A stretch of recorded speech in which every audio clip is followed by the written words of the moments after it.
2025년 대한민국. 목숨을 걸고 자유를 찾아 이 땅에 도착하는 탈북민의 숫자가 사상 최저치를 기록했다는 보고는 충격적입니다. 그들이 북한의 억압을 벗어나면서 붙잡았던 단 하나의 희망, 즉 노력하는 만큼 대가를 얻을 수 있는 자유라는 신념이 남한의 현실 속에서 산산이 부서졌기 때문입니다. 오늘 이야기는 북한군 일반 병사 출신 30세 청년 강철우의 고난을 담고 있습니다. 그는 국정원의 따뜻한 배려로 대한민국 국적을 취득한 자랑스러운 국민입니다.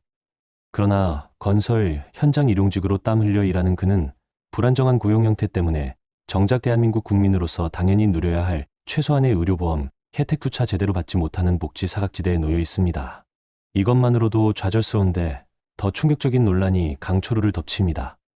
그의 일터에서는 불성실한 중국 국적의 노동자 장용이 저렴한 인건비와 함께 정부의 각종 특혜성 정책을 등에 업고 강철우의 일감을 빼앗고 있습니다.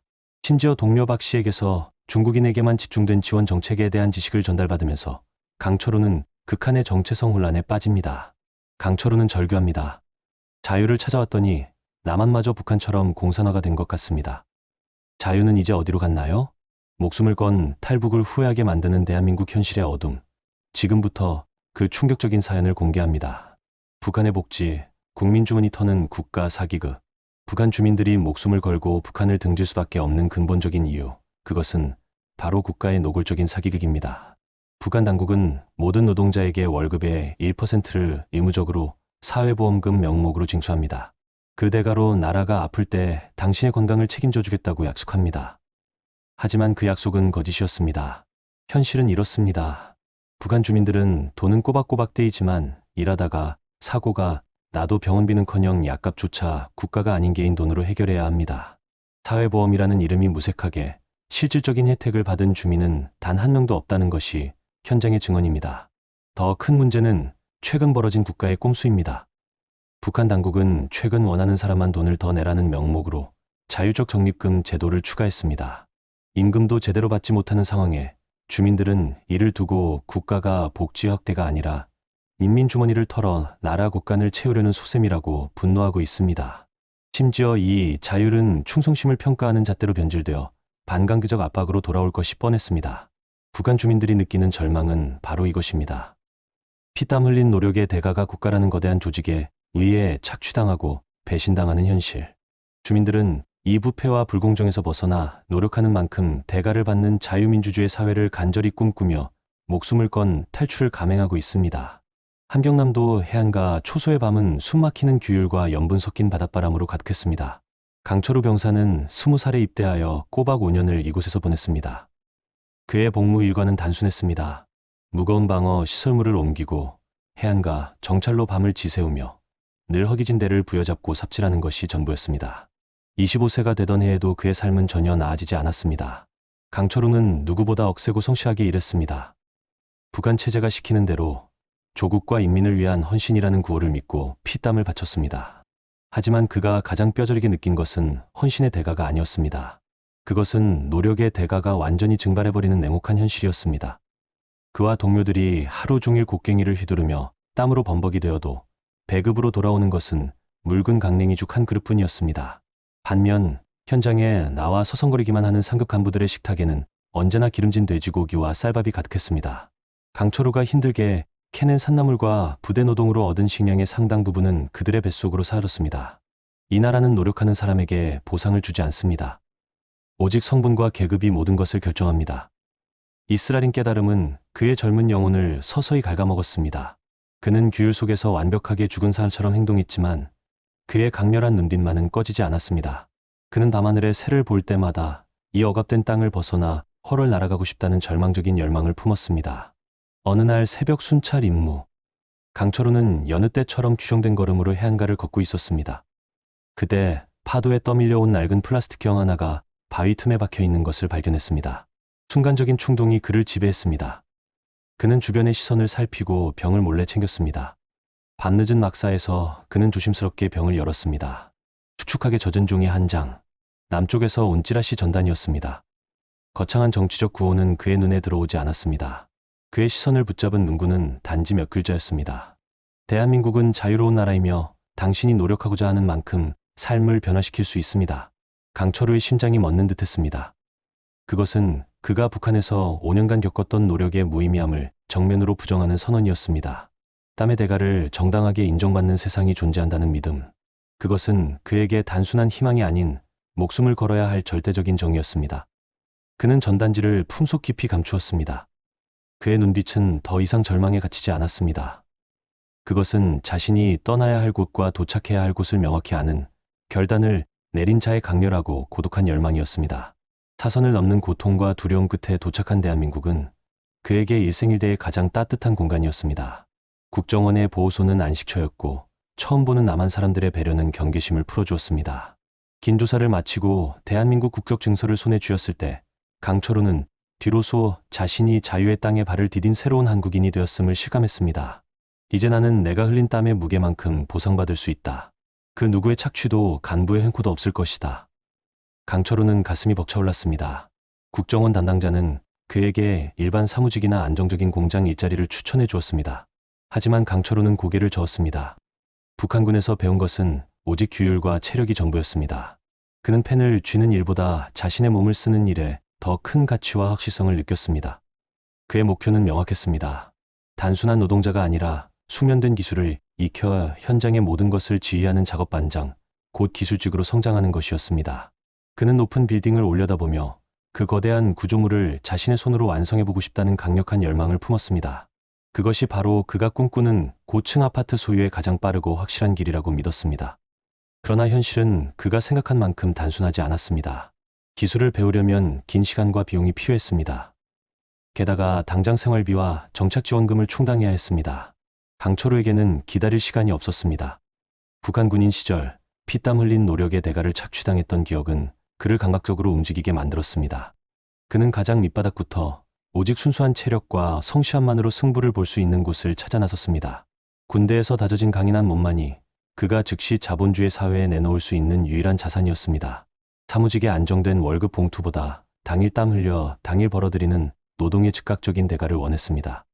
강철호는 마침내 도시 외곽의 허름한 건물에 자리한 인력사무소를 발견했습니다. 그곳은 복잡한 서류나 면접 없이 오직 일하려는 의지만 있으면 문을 열어주는 곳이었습니다. 좋습니다. 가장 밑바닥부터 시작하겠습니다. 이곳에서 내 노력의 가치를 증명해 보이겠습니다. 그의 눈빛은 강렬했습니다. 굳은 결심과 함께 대한민국에서의 노력과 자유를 향한 그의 거친 여정이 그렇게 시작되고 있었습니다. 도시 외곽의 허름한 인력사무소 문을 연 강철호는 그곳에서 신 소장을 만났습니다. 60대 초반의 신 소장은 세상사에 능숙하고 넉살 좋은 인상이었지만 수많은 일용직 노동자를 상대하는 만큼 사람을 보는 눈빛은 매서웠습니다. 신 소장은 강철호의 강렬한 눈빛과 다부진 체격을 한눈에 알아보았지만 그저 묵묵히 일을 배정할 뿐이었습니다. 강철호는 일용직 현장의 불규칙함이나 느슨함에 익숙해질 수 없었습니다. 북한군에서 10년 가까이 몸에 밴 습관은 그를 움직이는 규율 그 자체였습니다. 그는 시키는 일에는 토를 달지 않았고 작업 반장들이 잠시 자리를 비워도 단 1분도 허투루 쓰지 않았습니다. 정해진 작업 시간에는 무조건 목표를 달성했고 휴식 시간에는 정해진 만큼만 완벽하게 쉬었습니다. 다른 노동자들이 보이지 않는 곳에서 농땡이를 피울 때도 강철호는 자신의 맡은 구역을 묵묵히 지켰습니다. 신 소장은 수많은 잔꾀를 가진 일용직들을 보아왔지만 강철호의 지나치만큼 완벽한 성실함에는 혀를 내둘렀습니다. 저 친구는 군기가 제대로 박혔어. 쟨 배신 안 때릴 놈이야. 신 소장은 속으로 강철호를 에이스 명단에 올려놓았습니다. 강철호는 현장에서 땀 흘려 번 일당을 손에 쥘 때마다 북한 전단지에 적혀있던 문구를 떠올렸습니다. 노력하고자 하는 만큼 삶을 변화시킬 수 있다. 이곳 남한에서는 자신이 흘린 땀이 착취당하지 않고 돈이라는 정직한 대가로 돌아왔습니다. 그의 고층 아파트 꿈은 더 이상 막연한 환상이 아니었습니다. 그러던 어느 날이었습니다. 거푸집 해체 작업 중 강철호는 순간적인 부주의로 자재를 잘못 쌓는 실수를 저질렀습니다. 곧바로 작업 반장의 불호령이 떨어졌고 수많은 사람 앞에서 그는 모욕적인 지책을 들어야 했습니다. 북한 군대 시절에도 겪었던 꾸중이었지만 자유를 찾아온 이 땅에서의 실수는 더욱 싸렸습니다. 보통 이런 현장에서 혼이 나면 다음날 억울함이나 분노로 인해 출근을 꺼리거나 반장에게 불친절한 태도를 보이기 마련입니다. 하지만 다음날 아침 신 소장과 반장님은 강철호의 모습에 놀라지 않을 수 없었습니다. 그는 어제 일은 전혀 없었다는 듯 안녕하십니까. 오늘 하루도 열심히 하겠습니다. 라며 우렁차고 씩씩하게 인사를 건넸습니다. 그의 표정에서는 미움이나 억울함이 전혀 느껴지지 않았습니다. 오직 자신의 실수를 인정하고 다시 시작하겠다는 진정한 남자의 의지만이 보였습니다. 반장은 헛기침을 하며 고개를 끄덕였습니다. 신 소장 역시 강철우의 뒷모습을 보며 확신했습니다. 이 친구는 된다. 저렇게 성실하고 뒤끝 없는 놈이라면 언젠가는 원하는 기술반장 자리에 오르고 말 것이다. 강철우는 인력사무소의 진정한 에이스가 되었습니다. 그의 순수한 노력은 남한 사회에서 확실한 대우를 받고 있었습니다. 그는 자유를 찾아온 자신의 선택을 단 한 번도 후회하지 않았습니다.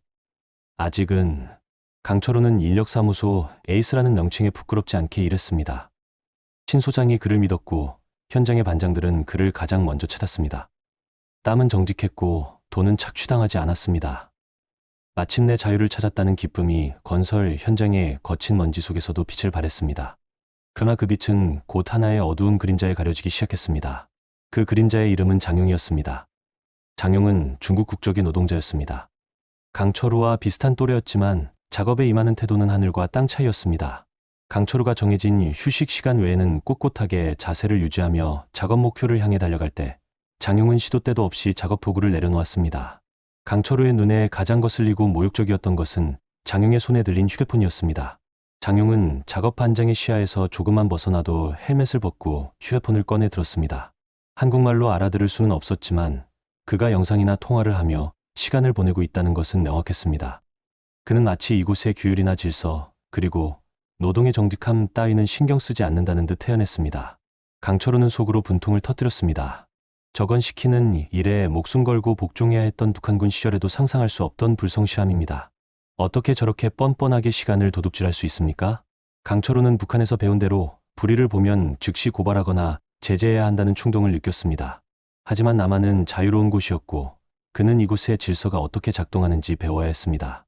그는 장용보다 2배, 3배 더 완벽하게 일하는 것으로 자신의 존재 가치와 노동의 정당성을 증명하려 했습니다. 하지만 현실은 강철우의 기대를 배신했습니다. 어느 순간부터 신 소장은 강철우가 아닌 장용에게 일을 더 자주 배정하기 시작했습니다. 장용의 작업 태도에 대해 불만을 제기하는 반장들도 있었지만 신 소장의 대답은 늘 같았습니다. 철우야, 내가 최고인 건 알지. 하지만 장용이가 인건비가 더 싸잖니. 현장은 이윤이 먼저야. 내가 아무리 완벽해도 값이 싼 사람을 안 쓸 수가 없어. 강철우는 망치로 머리를 얻어맞은 듯 했습니다. 자신이 목숨 걸고 탈북했던 이유, 노력하는 만큼 대가를 얻을 수 있는 자유라는 신념이 고작 장용의 불성실하고 값싼 노동력 앞에서 무너지고 있었습니다. 저렴한 인건비는 장용의 불성실함까지 용인해 주었습니다. 강철우는 장용의 휴대폰에서 흘러나오는 경각한 웃음소리를 들을 때마다 자신이 목숨 걸고 얻으려 했던 자유의 가치가 착취당했던 북한 시절과 다를 바 없이 무시당하는 기시함을 느꼈습니다. 그의 마음속에는 의문과 함께 차가운 분노가 피어오르기 시작했습니다. 에이스 강철우는 쉼없이 일했습니다. 새벽을 깨우며 인력사무소로 향했고 자신의 몸이 움직이는 한 고층 아파트의 꿈은 결코 배신하지 않을 것이라고 믿었습니다. 장용의 불성실함과 신 소장의 이윤 논리가 거슬렸지만 그것은 잠시의 시련일 뿐이라고 스스로를 다독였습니다. 그러던 어느 날 무거운 철근을 나르던 강철우의 어깨에서 뚝 하는 날카로운 소리가 났습니다. 순간적인 통증에 정신을 차릴 수 없었지만 그는 이를 악물고 작업을 마무리했습니다. 이 정도 통증쯤이야. 북한 군대 시절 굶주림 속에서도 얼마나 더한 고통을 참아냈는데. 강철우는 병원에 가지 않았습니다. 북한에서 교육받은 대로 개인의 고통은 참고 견뎌야 할 규율이며 굳이 국가나 타인에게 기대지 않고 스스로 해결하는 것이 당연하다고 생각했습니다. 그는 팥을 붙이고 며칠을 버텼습니다. 하지만 어깨 통증은 사라지지 않고 더욱 심해졌습니다. 평범한 사람이라면 당장 병원에 가서 휴식을 취했겠지만 강철우는 하루라도 일을 쉬면 그만큼 꿈에서 멀어진다는 절박함의 통증을 무시했습니다. 그 결과 단순 염좌인 줄 알았던 어깨인대는 점점 더 심하게 늘어나 결국 팔을 들어 올릴 수조차 없는 지경에 이르렀습니다. 신 소장이 보다 못해 그를 다퉜습니다. 철우야, 너 이러다 평생 일 못해. 당장 병원 가서 치료받고 와. 결국 그는 큰 용기를 내어 병원을 찾았습니다.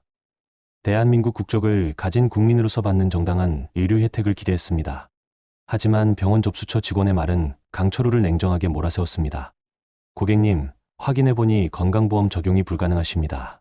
현재 재직 중인 직장에서 6개월 이상 근로 기록이 확인되어야 건강보험 지역가입자료의 자격이 인정되시는데 일용직 기록이 너무 단속적이시네요. 강철호는 귀를 의심했습니다. 제가 대한민국 국민인데 제가 일하다 다친 건데 보험을 쓸 수 없다는 말씀이십니까? 네, 일용직이셔서 6개월 이상 재직 기록을 확실하게 증명하셔야 합니다. 지금은 전액 본인 부담이십니다. 강철호는 망연자실했습니다. 자신은 목숨 걸고 북한을 떠나왔고 따뜻한 국정원의 배려로 대한민국 국적까지 받았습니다. 매일 새벽 인력소에 나가 뼈를 깎는 고통을 감수하며 누구보다 성실하게 일했습니다. 그는 누구보다 정직한 대한민국 국민이 되기 위해 노력했는데 정작 대한민국은 그를 국민으로서의 권리에서 배제하고 있었습니다. 간단한 치료와 주사만으로 나을 수 있는 부상을 제때 치료받지 못해 일주일치 생계까지 날려야 하는 현실.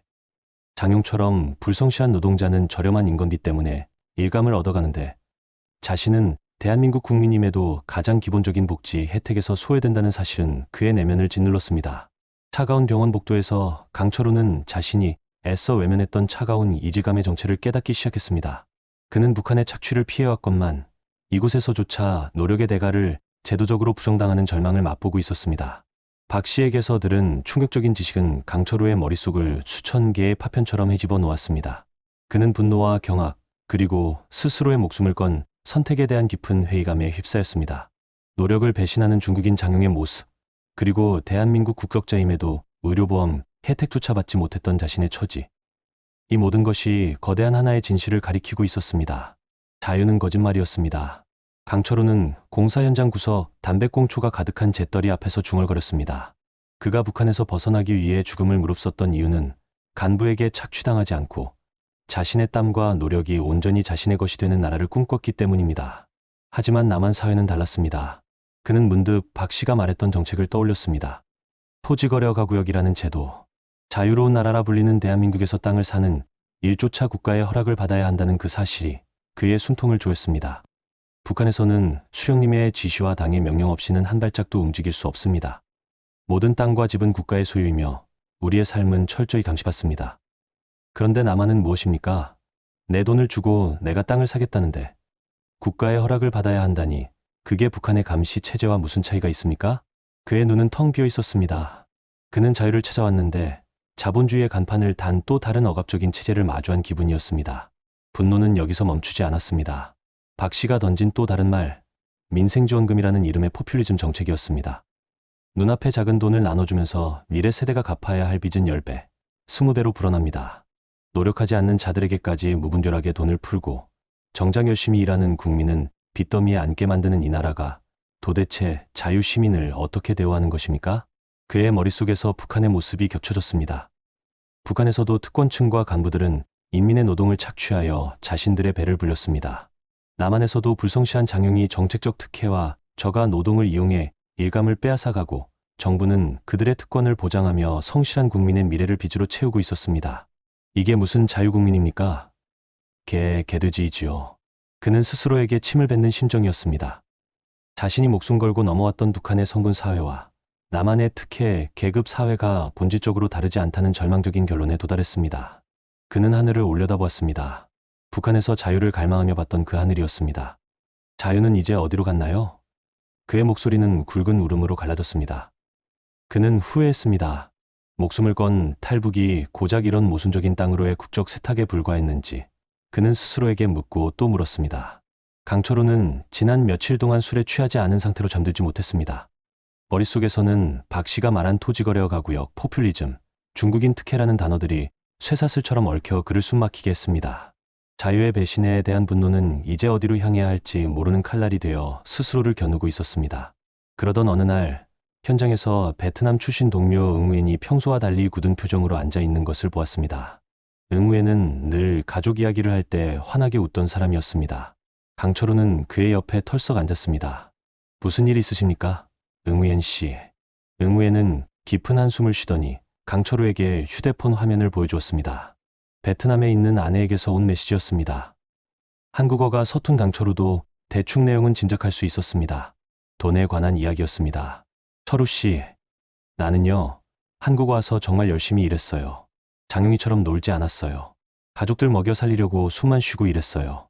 응우엔의 목소리는 떨렸습니다. 이번에 아내한테 돈 보냈는데 환율 때문에 돈이 30%가 줄었어요. 응우엔은 설명을 이어나갔습니다. 한국 대통령이 중국을 위한 정책을 계속 발의하고 미국을 대척하면서 미국이 대한민국 화폐 가치를 일부러 낮췄다는 소문이 공공연히 돌고 있다는 것이었습니다. 나는 은행 가서 1,500원 주고 환전했는데 고향의 아내가 받는 건 실제 환전소에서 2,100원으로 계산되어서 돈이 확 줄어버렸어요. 나는 여기서 뼈 빠지게 일했는데 국가들끼리 싸우는 것 때문에 내 가족에게 갈 돈이 사진 거예요. 나는 여기서 대한민국 국민도 아니고 베트남 국민도 아닌 그냥 돈 버는 기계입니다. 강철호의 심장이 차갑게 식었습니다. 장영에게 분노했던 것은 불공정한 특혜 때문이었습니다. 하지만 응우엔이 겪는 고통은 특정 정책 때문이 아니었습니다.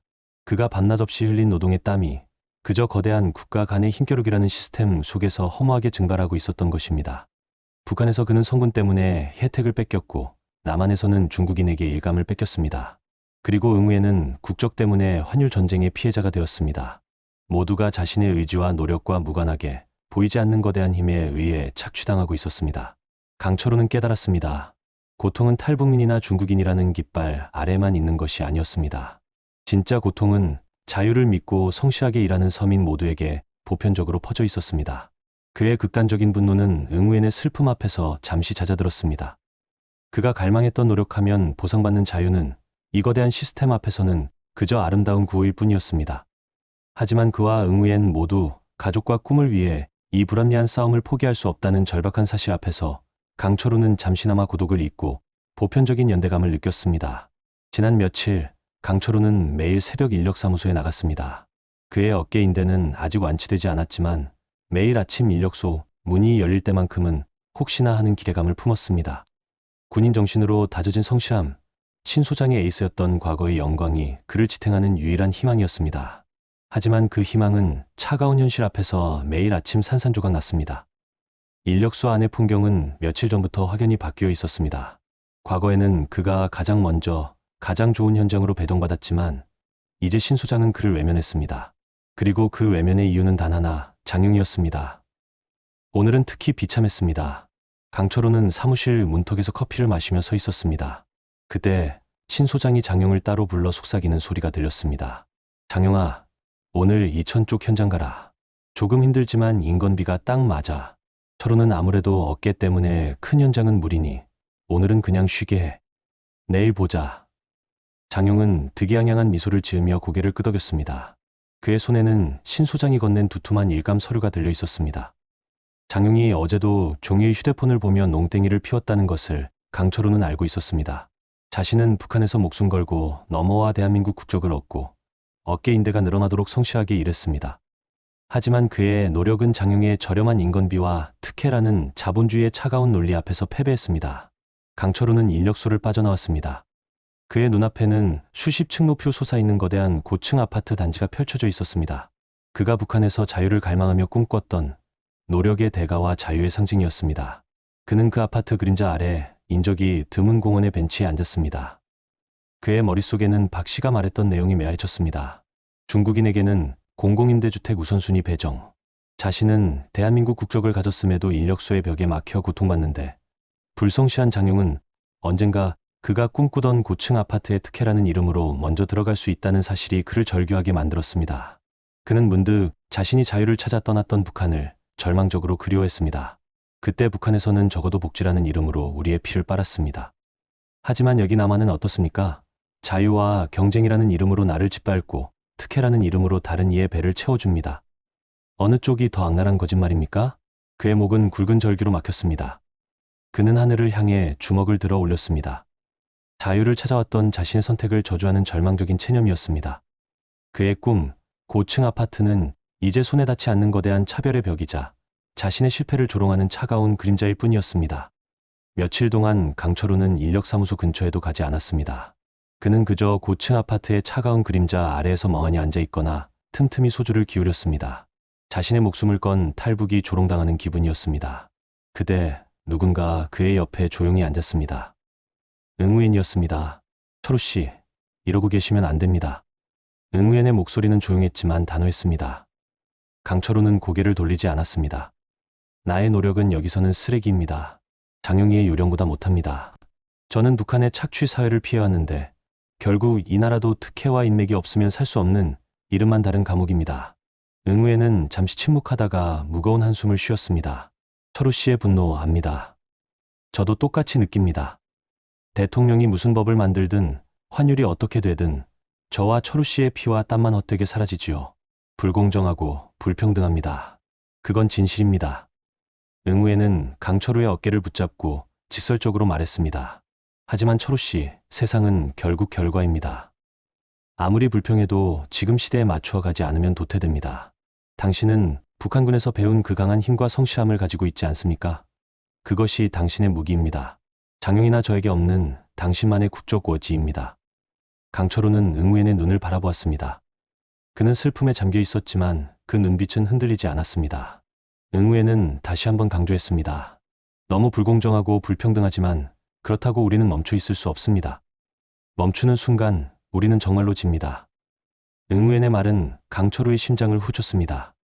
북한군인 시절 그는 명령 때문에 멈출 수 없었습니다. 남한에 와서는 자유라는 신념 때문에 멈출 수 없었습니다. 그런데 지금 그는 절망 때문에 스스로 멈춰 있었습니다. 그가 그토록 갈망했던 자유란 무엇이었을까요? 간부의 착취나 국가의 감시가 없는 삶이었지만 이제 응우엔의 말을 통해 깨달았습니다.